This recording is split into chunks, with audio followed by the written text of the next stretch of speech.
So, first of all, at the time of my notes, there were 6 million people with borderline personality disorder in North America alone. I'm not sure what the statistics are on that. If you know, feel free to post them, because it'd be interesting to know that.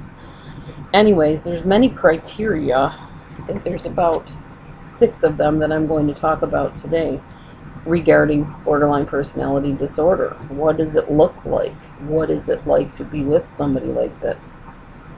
Well, borderline personality disorder, there's different theories on how it develops. Some people say extreme abuse in childhood.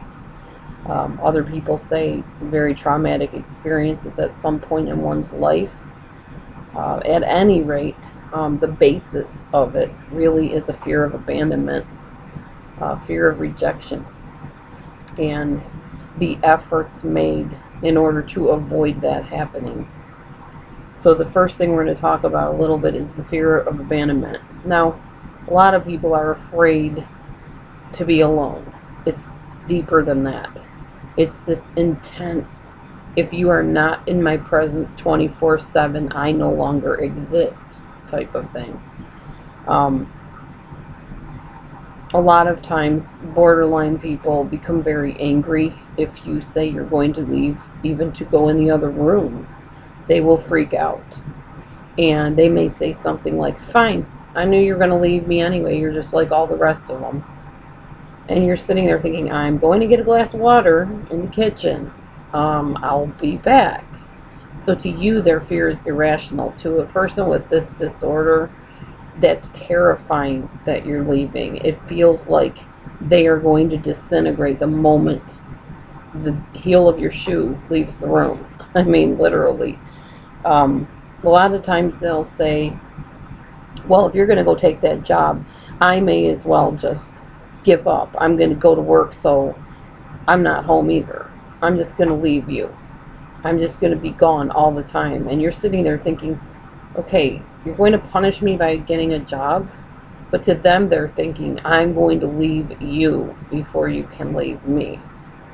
Maybe that's not a real good example, but that's one I've seen before. They'll say things like, well, I knew you didn't really want to be with me anyway.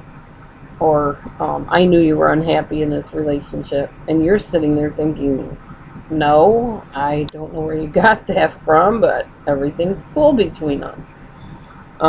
They'll say things like, I waited by the phone and you didn't call me. Why didn't you call me? Where are you now? Who are you with? You know, they become very suspicious at times because they feel that if you're not with them, that, you know, you're doing something else. You don't want to be with them. You don't like them anymore.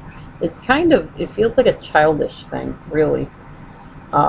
What it is in the borderline's mind, they're going to play out the very thing that they fear, which is you leaving them. So they do everything they can without realizing it that pushes you away, so that eventually they can say, see, you left me like everybody else.